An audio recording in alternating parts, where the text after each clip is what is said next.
Bonjour, ici Virginie, coach de vie pour Il n'est jamais trop tard. J'espère que vous allez bien. Aujourd'hui, je voudrais partager avec vous un extrait du dernier livre de Tim Ferriss, Les outils des géants. Tim Ferriss a interrogé une centaine de personnalités américaines pour comprendre quels étaient leurs mindsets, quelles étaient leurs habitudes quotidiennes et quelles étaient leurs croyances, pour comprendre ainsi ce qui avait fait leur succès. L'extrait dont je voudrais vous parler est une interview de Chan Meng. Chan Meng est l'un des pionniers de Google et auteur de plusieurs livres à succès. Il nous explique une technique pour activer la gratitude. Le but est de souhaiter du bonheur à une ou deux personnes que l'on ne connaît pas. Il prend exemple sur les conférences qu'il donne. Il demande aux participants de ces conférences ou séminaires d'identifier deux personnes dans la salle et de penser simplement « je souhaite du bonheur à cette personne-ci » et « je souhaite du bonheur à cette personne-là ». C'est simplement un exercice mental de souhaiter du bonheur à des inconnus de façon informelle. Avoir une pensée bienveillante et gratifiante nous aide à être plus heureux. C'est un exercice mental, on peut le faire tous les jours ou même plusieurs fois par jour. Souhaitez du bonheur à des inconnus que vous croisez.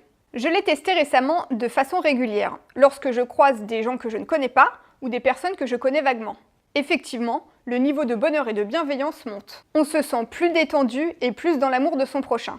De ce fait, on pense beaucoup moins à ses tracas quotidiens. Le fait que cet exercice soit purement mental et puissant, car nous n'attendons rien de l'autre. Nous lui envoyons tout simplement du bonheur, et de ce fait, nous nous en envoyons à nous aussi. Nous n'attendons aucune reconnaissance, ni ne voulons être aimés par l'autre. Car c'est ce qu'il peut arriver lorsque nous faisons un compliment à quelqu'un. Un compliment sincère et désintéressé, mais consciemment ou inconsciemment, cela peut cacher un besoin d'être complimenté par l'autre ou apprécié en retour.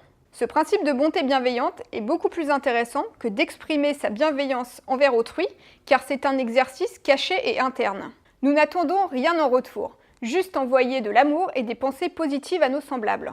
On peut faire cet exercice sous forme de méditation ludique. Il faut s'asseoir dans une position dans laquelle nous nous trouvons détendus, et penser à quelqu'un pour qui nous éprouvons de la bonté bienveillante.